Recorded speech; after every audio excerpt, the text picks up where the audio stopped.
Well, good morning. I want to thank the Cleveland Clinic. I want to thank Dr. Barsoom for hosting us. We have been working with the Cleveland Clinic throughout this, and we've really appreciated the advice, the counsel, and then the insight of what's going on the ground.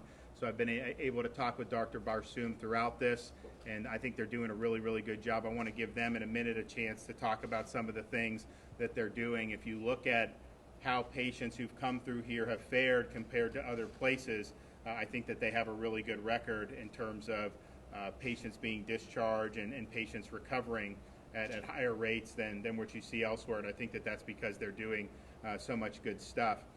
An update on our situation here in Florida. We are now have tested 320,000 people in the state of Florida. As many of you know, there was not very much testing going on anywhere in the country just 2 months ago. So we've been able to ramp up a lot. Cleveland Clinic's doing a great job with different things. We, of course, the state and the National Guard have supported sites such as the one in Broward County that's been very, very successful. If you look, the last 2 days we've reported close to 37,000 test results.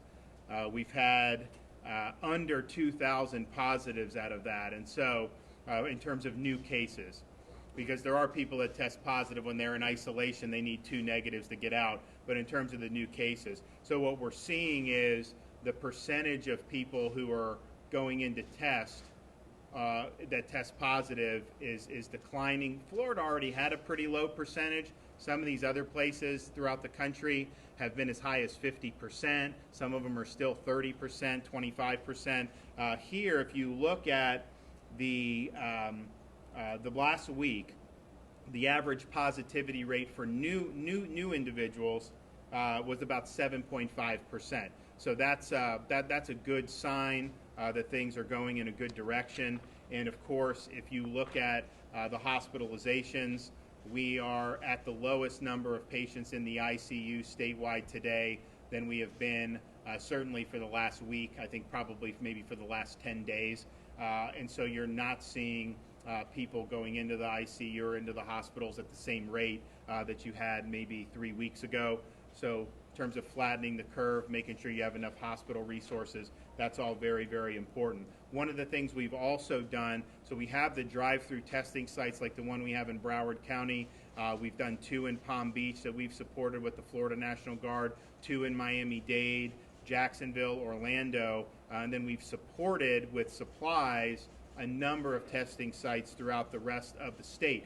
But one of the things we figured out was not every community was accessing the testing in a uniform way. So we created walk-up sites that are mobile, where you can go in particularly to underserved communities and be able to administer tests on a walk-up basis. I mean, not everyone has a car that can go through a drive-through testing site. So we started that in Jacksonville in conjunction with the University of Florida. We've done a couple sites in Broward, Palm Beach. We have Hillsborough, Orange County. We're going to continue to do it. So those walk-up sites just in the last week have done over 4,000 tests, which is very good.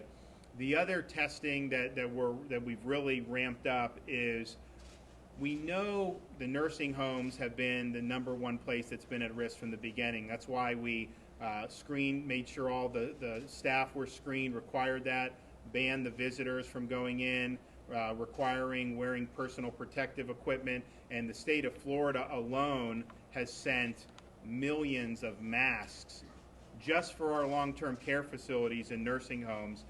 So we did that. You did have some nursing homes that didn't follow and allowed sick people to come in, and there were negative results from that. You had other situations where an asymptomatic staff member passed the screening but then spread it to the staff and eventually to some of the residents. So we wanted to figure out a way where you can preempt that. So a couple weeks ago, I created National Guard strike teams to go proactively into nursing homes and assisted living facilities. These are 4-man teams. We now have 50 of these teams operating throughout the state of Florida. They've already done 5,000 tests. I think you're going to see that number increase. But if you see signs of an outbreak, then you can contain it, you can isolate who needs to be. So I think it's a way to protect our most vulnerable residents, and we've been really intent on doing that from the very beginning. Going forward, there's going to continue to be a need on testing. We have contracted with 2 different of these labs that can do high throughput testing. So that's 18,000 samples that we'll be able to submit to these 2 labs a day. We're promised a 24-hour turnaround, but 24 to 48. I've been doing this now long enough that I know when lab tells you 24, sometimes it's not 24, but we think we can get it in a reasonable amount of time. So that will be able to allow us to expand capacity even further. And then I've also ordered the Department of Health to buy high throughput machines for our state labs. We have 3 state labs, Jacksonville, Tampa, Miami, and they do a good job, but they are only processing hundreds of samples a day as their maximum. We want high throughputs so that we can do significant amount in the state labs. That would be, if you're in southern Florida, we take it every day to the Miami lab, run it through, and then hopefully be able to get a result the next morning. And so those are set to arrive later in the month of May, but we think by the summer we would like to have that set up. So you're looking at 10,000 samples a day just in the state labs in the state of Florida. And also with expanding testing, I ordered the Surgeon General yesterday to allow pharmacies the authority to, if you're a licensed pharmacist, to be able to administer COVID-19 testing. And so we think that that could be a convenient way for people to have additional access to testing, particularly as we move forward in dealing with this pathogen. We have now been confirmed that we will have the antibody test that the state has ordered. There's a company that has them FDA approved. They agreed to sell them to us. They said we're going to have to send to New York first because they've had much worse problems in New York than Florida. But we are going to get the next shipment, and that's due May 1st. If you look at the University of Miami, they were able to do a study, which I think was very important, trying to identify the extent to which people in the population have antibodies, which helps inform us about the risk of hospitalization, the death rate, and really get a true sense of that. So I think it's really, really important. And I'll mention, and I'll let Dr. Barsoom talk about it, but they're doing a lot of this plasma therapy. So people that have the antibodies who have already gone through and recovered from the illness, they have an opportunity to donate blood, and then people at the Cleveland Clinic and other places, they can use that for treatment. And we think that there's some positive signs with that. Of course, one of the main reasons why we've done these measures, the mitigation measures and the social distancing, is to flatten the curve, particularly to protect hospital resources.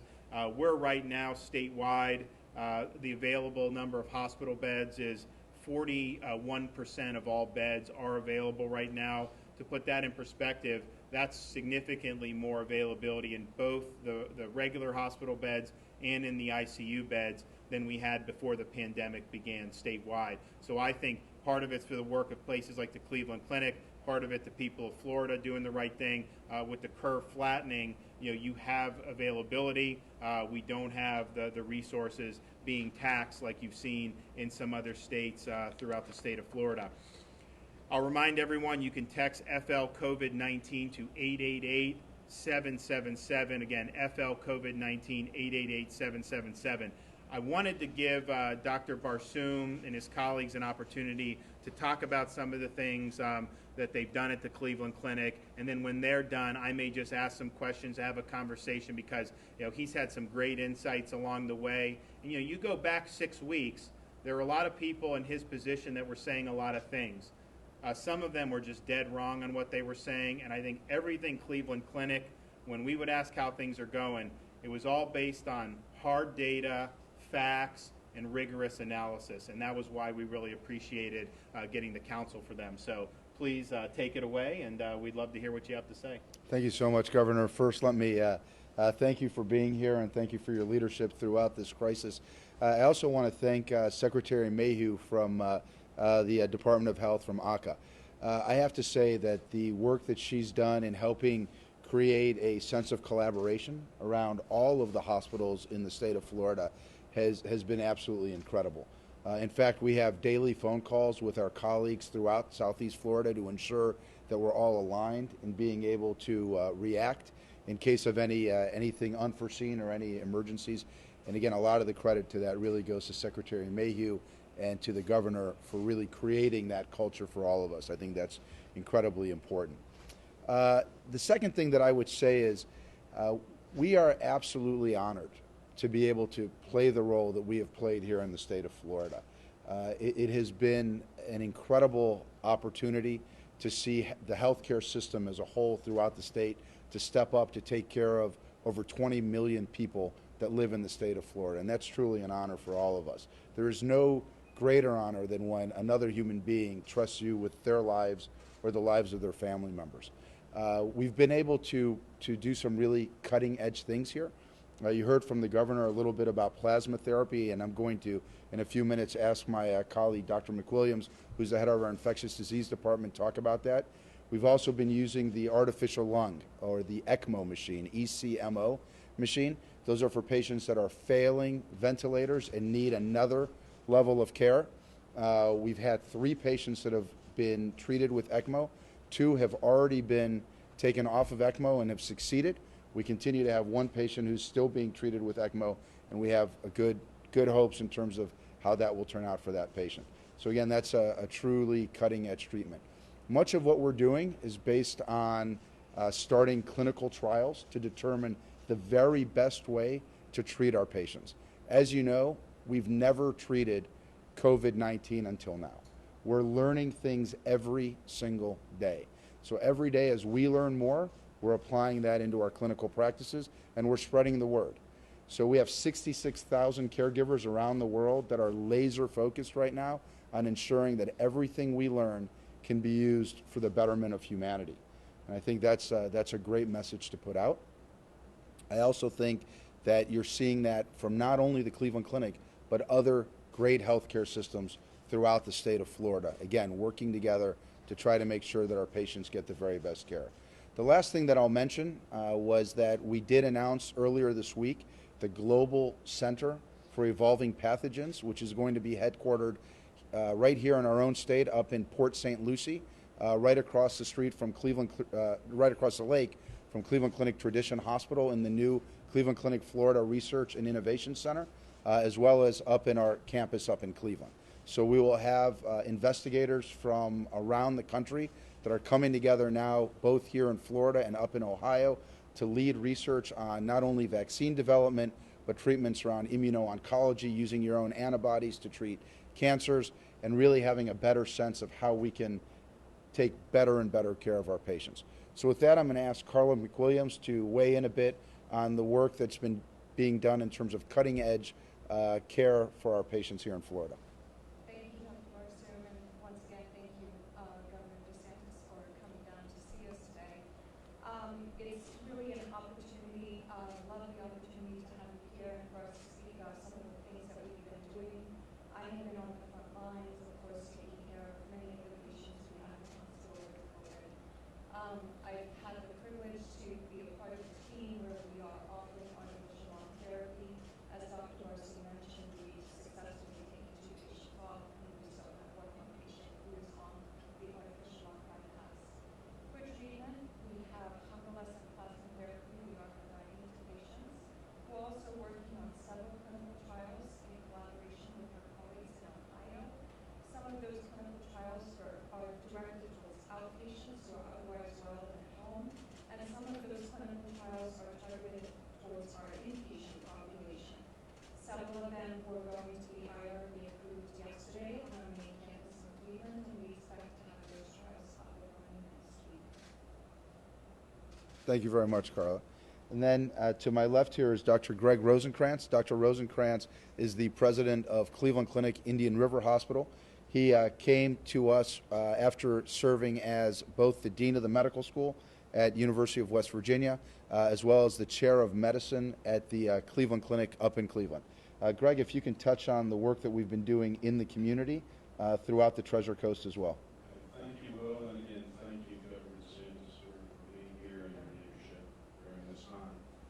A couple things. It is an honor and privilege for us to care for our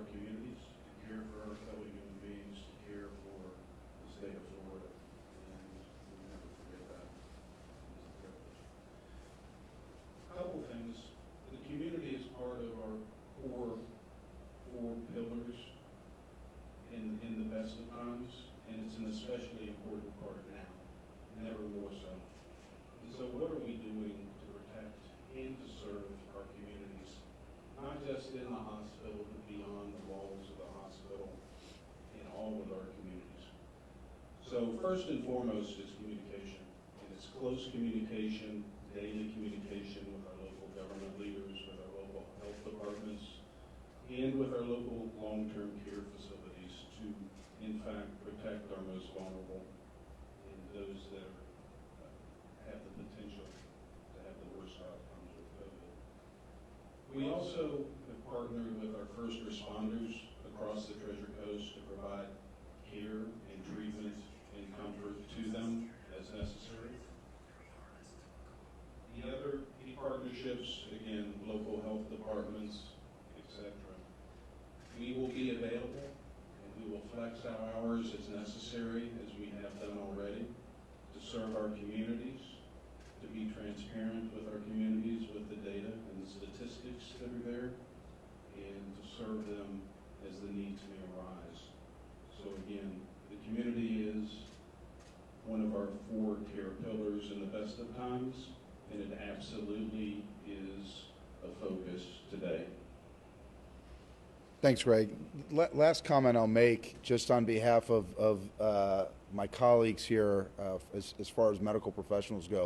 You know, one thing that I do think is important for everybody to recognize is that it's never happened in any of our lifetimes that we have reversed a viral quarantine.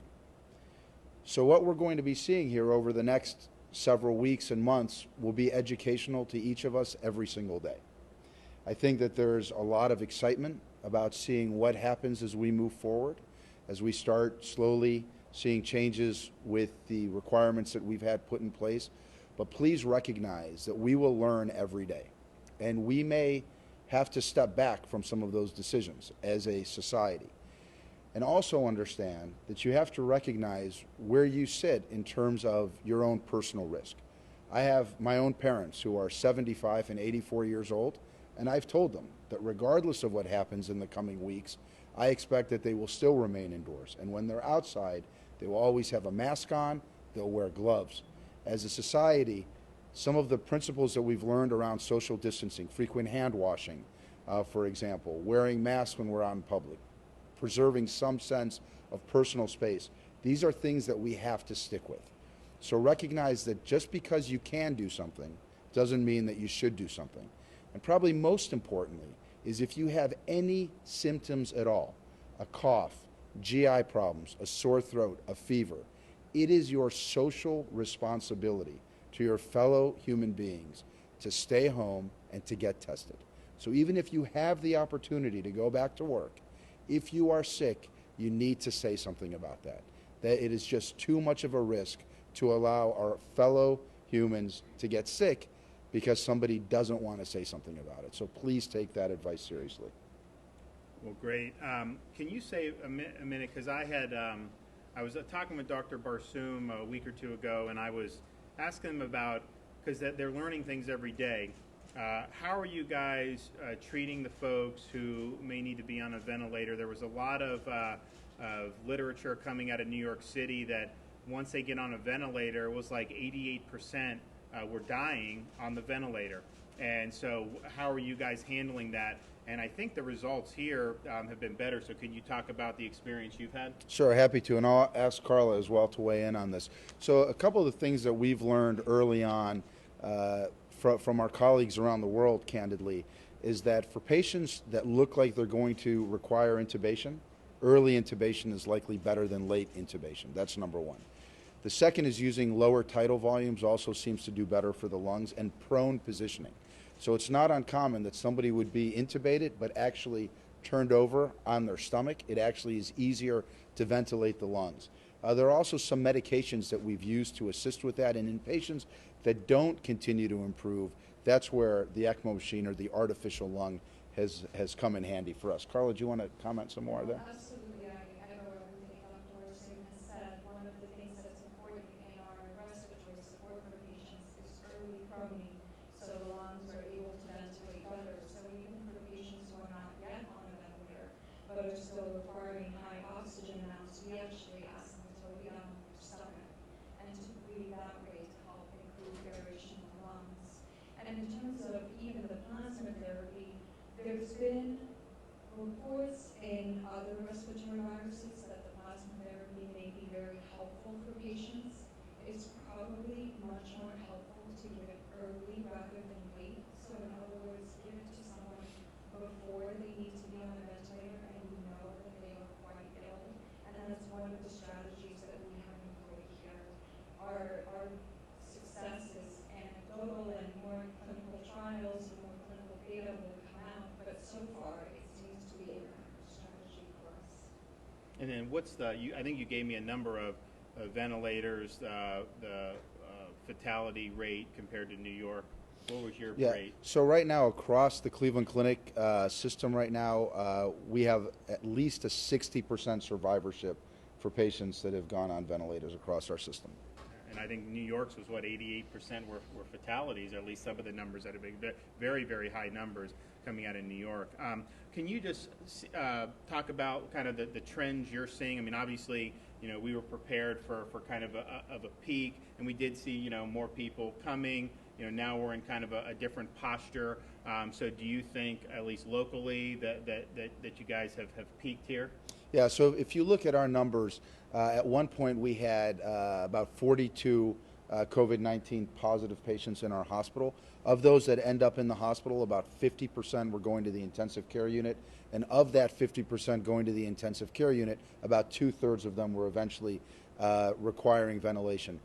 Today, we have about 20 patients in the hospital. So we are clearly seeing patients improving and going home and getting back to their lives, which I think is an incredible thing to be confident of. As well, if you look at some of the data across the state, we've seen a significant decrease in the percentage of new patients each day over the course of the last 2 weeks, as well as the number of deaths per day over the course of the last 2 weeks. So when you look at principles of quarantines and reversing quarantines, that's one of the first things that you want to look for, is that over at least a 2-week period, you're seeing a consistent decrease in the number of new cases and the number of deaths each day, and I'm happy to see that we are seeing that.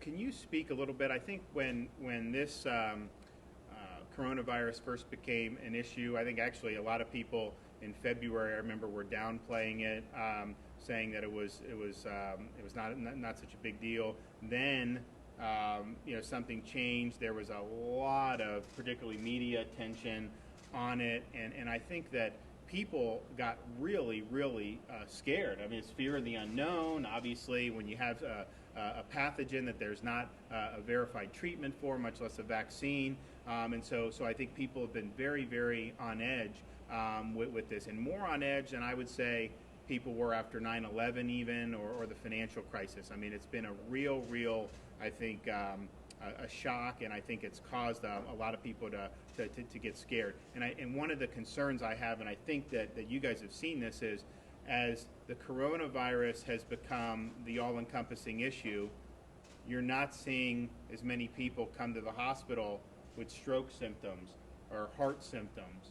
Now, maybe magically people just aren't having heart attacks anymore, strokes, but I think part of that is people don't feel comfortable coming in to the hospital because of fear of coronavirus. So can you speak to some of the fear that's out there and talk to people who may have symptoms of other diseases about, is it a smart thing to not seek medical attention? Sure. I think that's a great question, Governor. So the first thing I would say is, you're absolutely right. I think the biggest fear is the fear of the unknown. And, here in the United States, and specifically here in Florida, we had some very real advantages over some of our colleagues around the world. We knew that there was a novel virus and that it was likely coming. We knew what that virus was. We had some of the basic statistics around that virus, and we had the opportunity to gear up to be prepared for a potential surge if, in fact, it was going to come. So really, kudos goes out, I think, to all the healthcare professionals throughout the state that were ready to ramp up if we needed it. It's nothing short of monumentous, to be perfectly candid, that we didn't see the big surge that many of us were being prepared for. I think it really speaks to the fact that people took the idea of social distancing and quarantining seriously, that they took it to heart and they stayed away from others, that people got tested when they had symptoms, and that has put us in a much better position today. Unfortunately, it's also put many folks in the position where they feel that going to a hospital when they're not feeling well may not be in their best interest.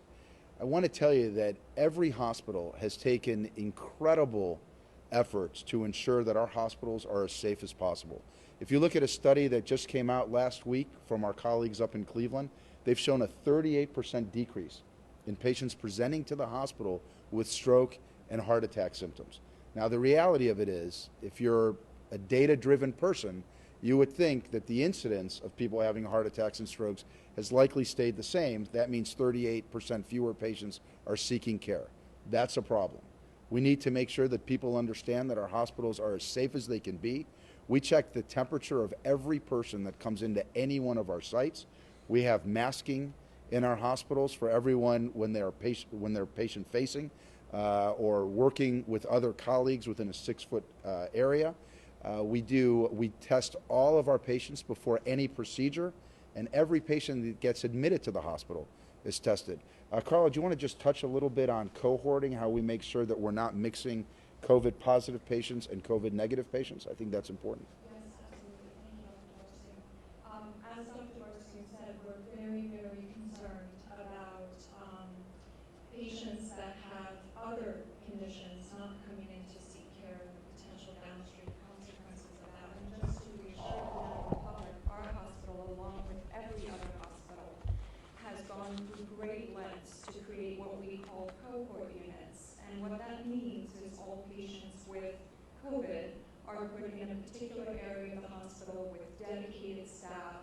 We have environmental cleaning done on a very consistent basis that essentially excludes or removes any risk to any of the other patients who may be on other floors or in other areas. Again, it's not just Cleveland Clinic that's doing this, it's every other hospital in the country, and I think the general public needs to feel safe, and we are able to provide that care. We don't want people who are ill to stay home and not seek medical attention when it's necessary. Well, thank you. In terms of, you spoke a little bit about going forward, some of the things that will be important. As people start to, and look, this is going to be a slow process, but as people start to transition, what do you think are some of the important things for people to keep in mind just in their daily lives if they're going to work? I mean, I think one thing that's going to be interesting in all this is, we've had a lot of businesses operating. I mean, these quote essential, some of them have gone to 90% telework. And I think what they have found is they could still get an awful lot done doing things like telework, where you're not having density in a workplace, but you're still doing what needs to do. Now, obviously, every employer, depending on what they're doing, just doesn't have the luxury of doing that. But I think you're going to see business practices, having gone through this, there's going to be things businesses were doing just 2 months ago that they're never going to go back to. Some of the business travel, they haven't done it now in a month and a half.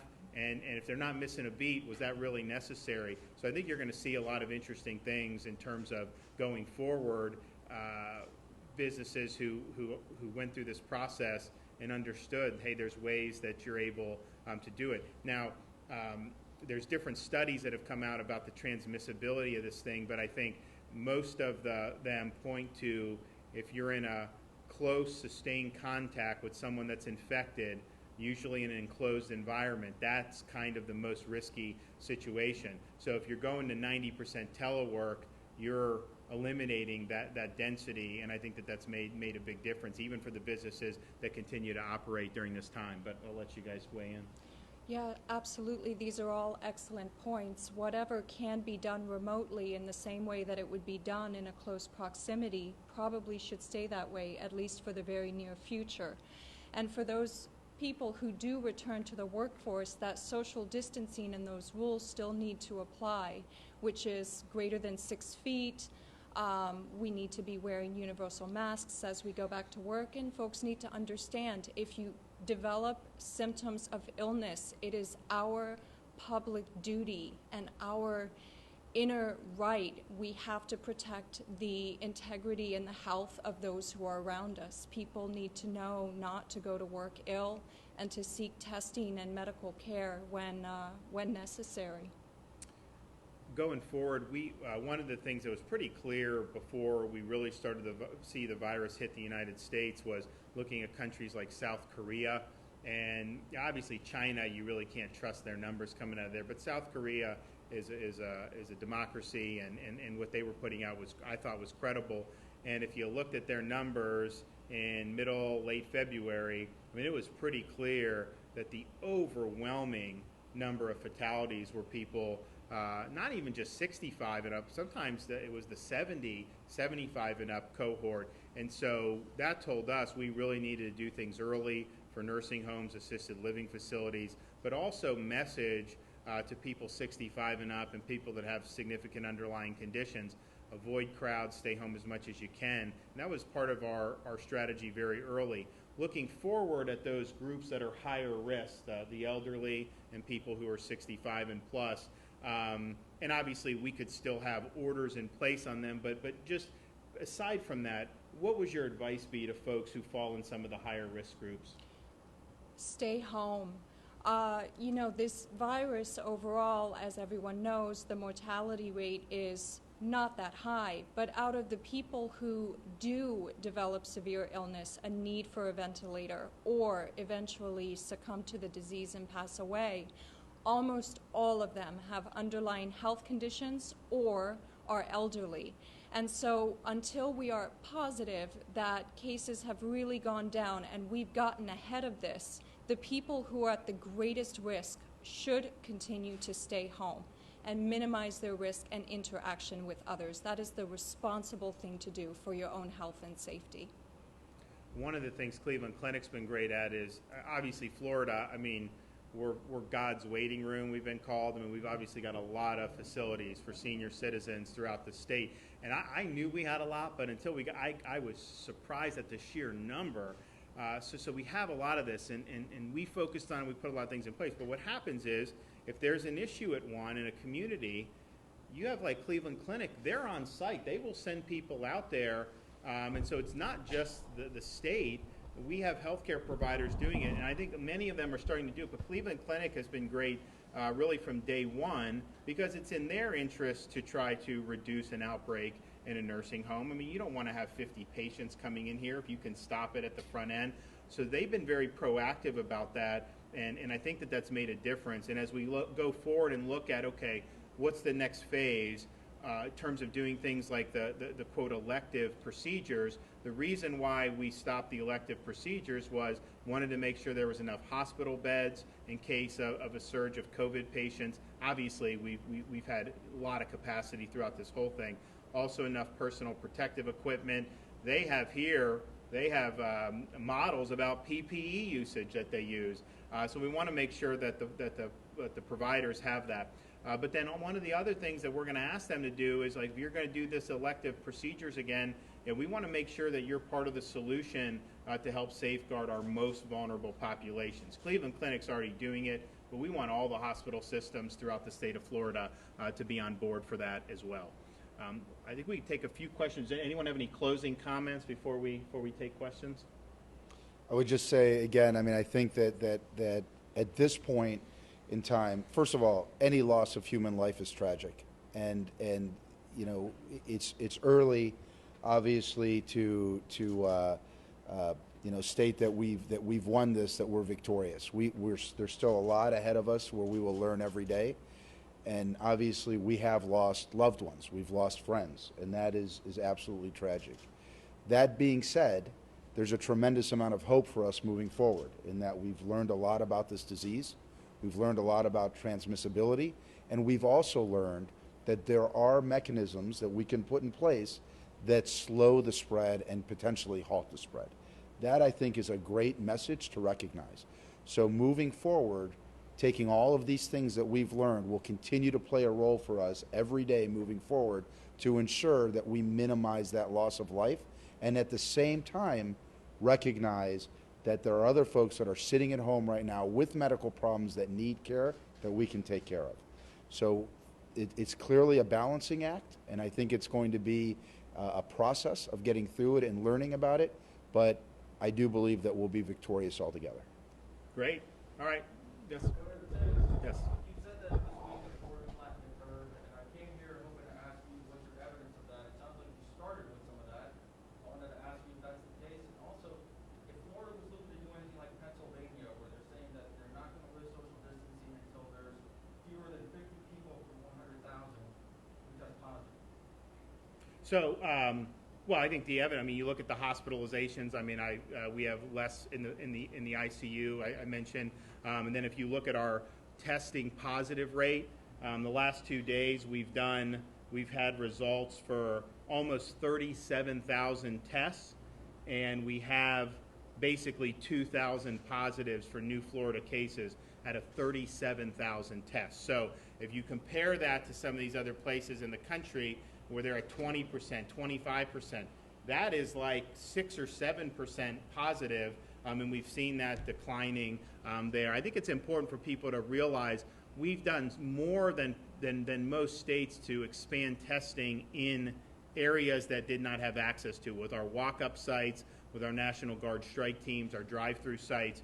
And so when you test more, you're going to find more cases, but it's at the rate that you're finding, and if that rate is declining, then you're doing a good job. And flattening the curve, there were papers in Florida a month ago saying that by this week, Florida would have 465,000 people hospitalized for COVID-19.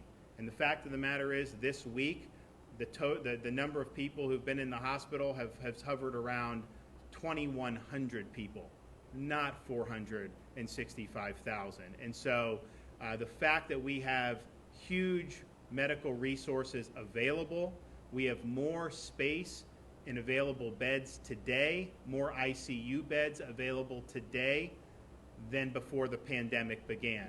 That flattening the curve is all about making sure that the disease doesn't overwhelm the hospital system. And obviously we did a lot of things to make sure that we were protecting against that. But the fact of the matter is, we have a lot of space. No one thought that we would have this much space. The predictions, just understand, when you say 465,000 people would be hospitalized in the state of Florida, we only have 70,000 beds in the state of Florida statewide. So even if we built some more things, 1,000 beds here, if you have that many people, you're talking about hundreds of thousands of people who would not even be able to be hospitalized. And so when people we're saying that, they're effectively saying we were going to have hundreds of thousands of people die. Because if you don't have the ability to put them in a hospital and they're sick, in excess, other people not with this. So that's where the predictions were. Here's where we are, where we have a lot of space available, and that was the whole purpose of doing mitigation to begin with. Yes, sir. Governor, you had just mentioned surgical procedures. When can we expect you to give the okay for those to commence, like MRIs or even some outpatient procedures? So as I think many of you know, we've had a task force meeting all of this past week about every possible issue moving forward: health, medical system, agriculture, business, you name it. And we had a great, robust discussion with some of the doctors, some of the hospital executives this week about that. Look, as I've said before, if you have enough space that can handle COVID, we hope to not see any uptick, but you could have an outbreak somewhere. And so if that happens, would you be able to handle it? Do you have enough PPE to handle it? Are you going to be proactive like Cleveland Clinic and work with the nursing homes? If you're doing that, and we feel good about that, then we can turn this on. Now, my order, I think, goes to May 8th. So we're going to be looking this weekend about how we're going to do that. But I think certainly we're going to need to do that. Elective procedures, I think when people hear that, they think it's like, I'm going to get like some type of cosmetic surgery or something. These elective procedures really do affect patients' health. You're talking about screenings. You're talking about things that are really important. And I understand why this was done, because we didn't know what was coming down the pike. But the fact that we have availability and can accommodate it, I think we do need to move in that direction. So we'll be announcing, I think, pretty shortly, but I do want to review all the task force findings. I obviously want to consult with different people, but I think that's going to have to be done. Governor, so I have a question about the antibody test, and it's a medical question, so the doctor could jump in too.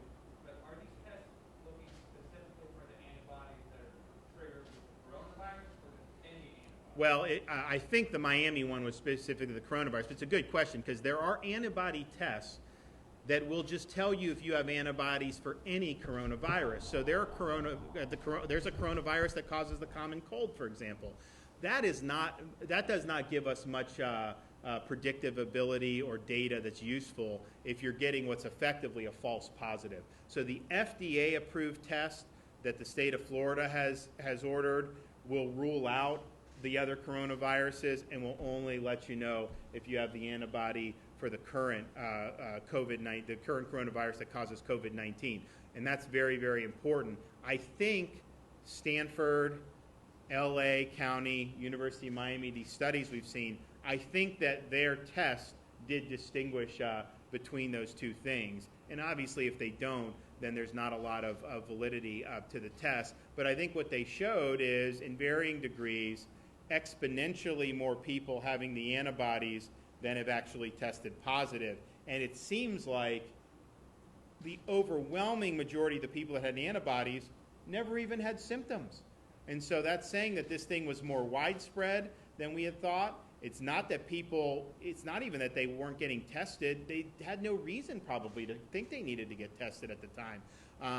But the larger that denominator of people with the antibodies is, the lower the overall hospitalization rate and the lower the overall fatality rate of the disease. And so the more antibodies that we determine, I think it's a good news. Some people say, oh, well, that means there's people that haven't been tested and positive.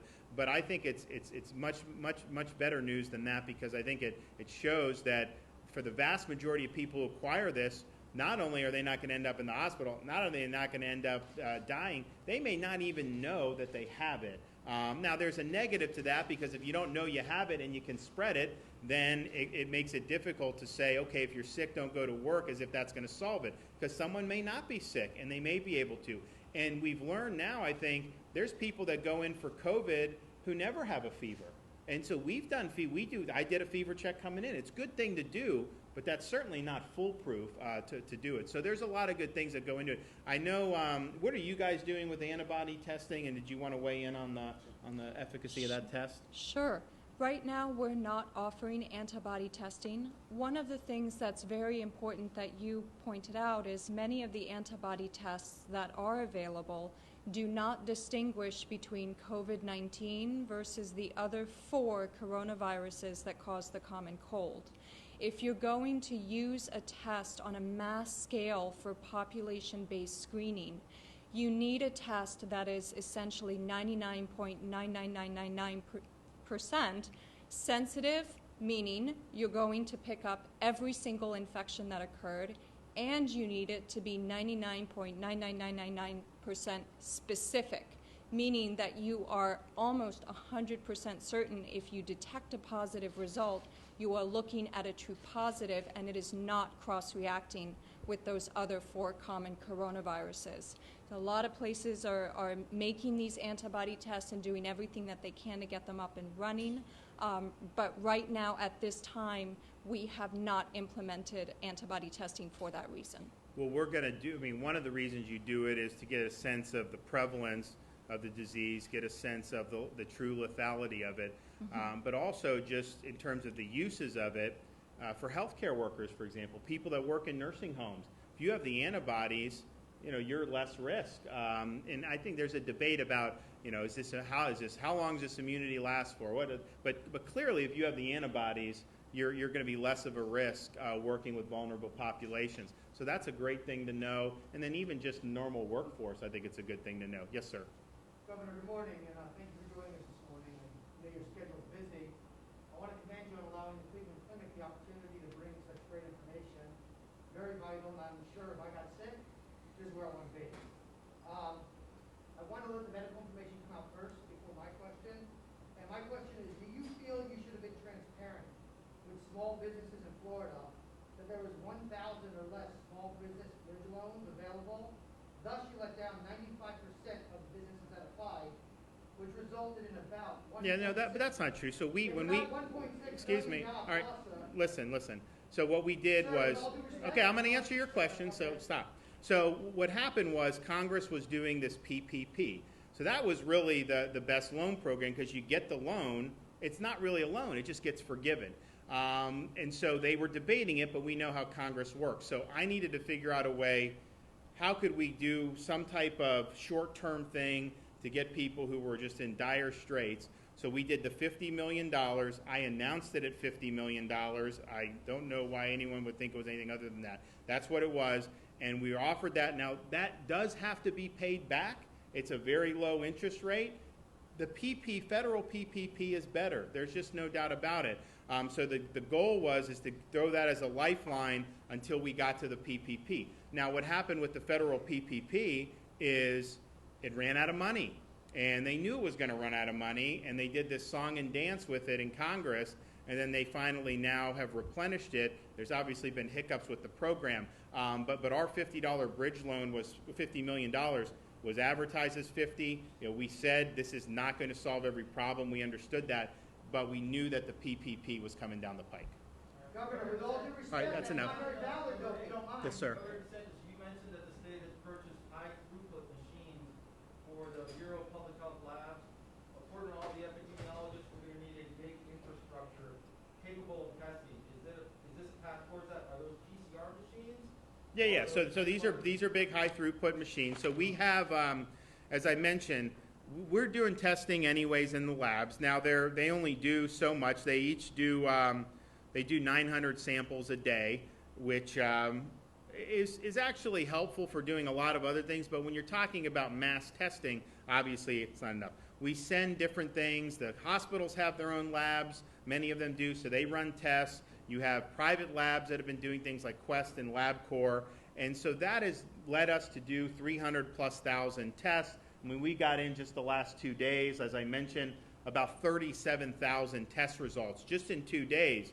You look, there are states out there who haven't even done 20,000 tests for an entire state. So that's a lot of tests, but we want to be able to expand capacity more. So the contracts right now in place allow us to do 18,000 samples. Now these contracts have just now been signed. We got to establish the process to get the samples there. So that'll be 18,000, and then the high throughput would do an additional 10,000.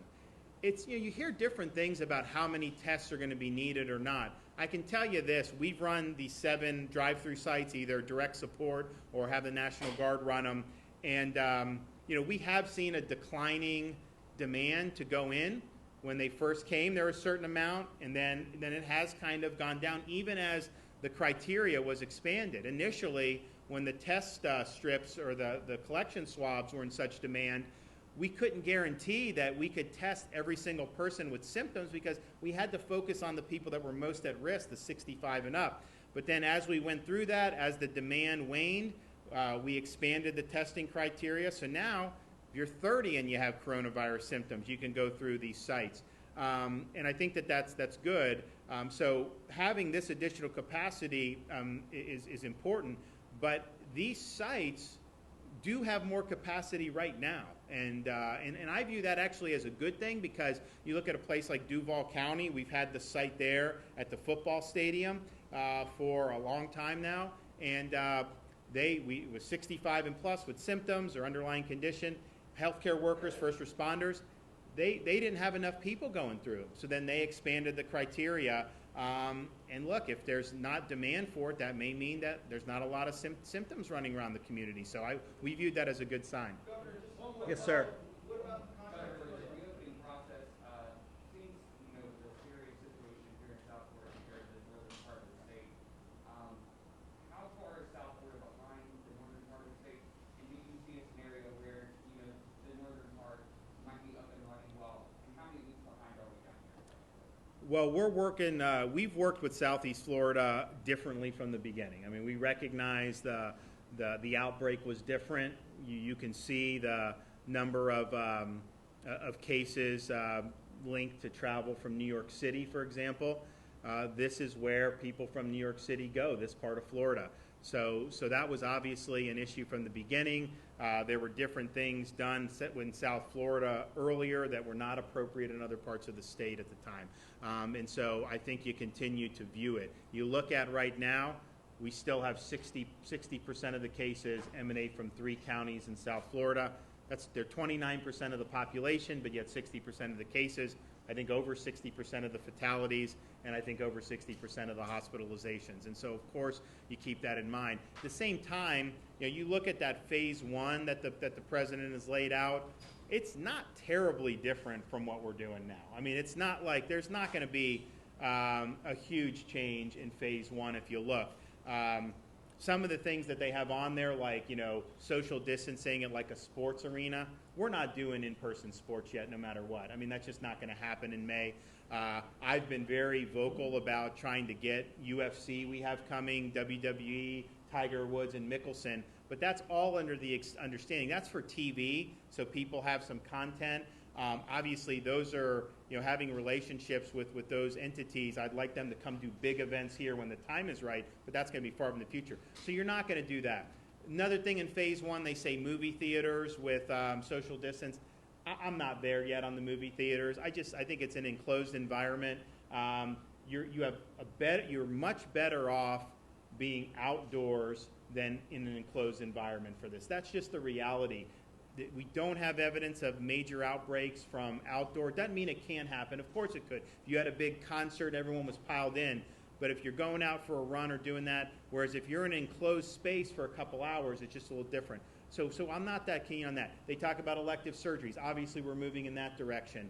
They talk about keeping the bars closed. We're going to keep the bars closed. So there's not a huge leap for phase 1, even in South Florida, I think. But of course, we're going to be consulting, and we're going to do it all based on data, kind of where trends are. I have talked to Dr. Barsoom, though, about some of these things.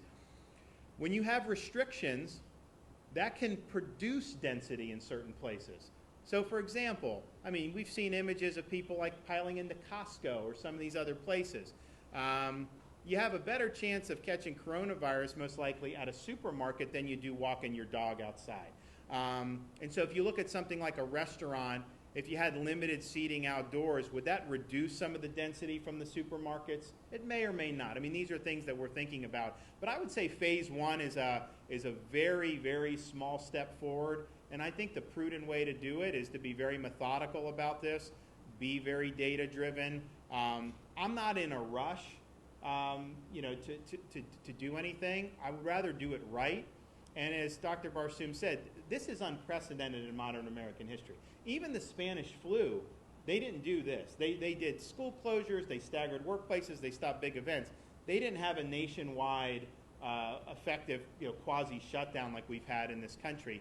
So people, we don't really know, what's going to happen going forward. But I think being judicious, I think really focusing on safety and making sure that what we're doing is based on the facts and that we're constantly evaluating. And it may be the situation where some part of the state or even a community there's an issue, and then you can make decisions to try to deal with that. But people should just know that we're in uncharted waters here.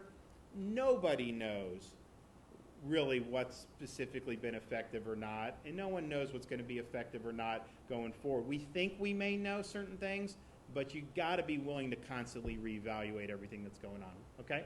I think there is, I don't know how big they are, I haven't seen pictures or been there yet, but there are some protests, I think, this weekend, the reopen Florida one.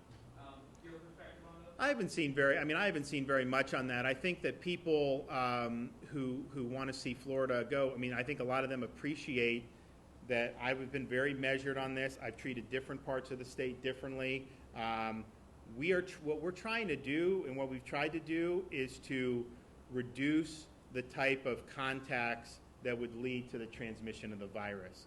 But what that means is you don't arrest somebody for planting seeds in their yard. You don't, when they had them drive-in church service in one state, people didn't even leave their cars, and they were getting tickets for that. That's unacceptable. You know, we're doing this in a way, I think, that trusts people, that understand people should be treated with respect. And so I think you haven't seen the type of backlash here that you've seen in some of these other states. Because think about it. What right does government have to restrict you if it has no relationship at all to fighting an infectious disease? And some of this stuff that's been done, I think, has no real relationship to doing it. And so anything I've done, I think the folks locally here in Broward and Dade, when they've had to do things, I think they've focused on, okay, how do you, what can you do that would limit the spread of the virus? But beyond that, we don't really have, I don't think, legitimate authority to be doing it. And so I think some of these places that really got carried away, I think it spawned a backlash. And I think in Florida, I think people, it's been tough. It's been real tough. I mean, you talk about kids being out of school for working parents. You talk about people losing jobs like we've never seen before in this country or in this state.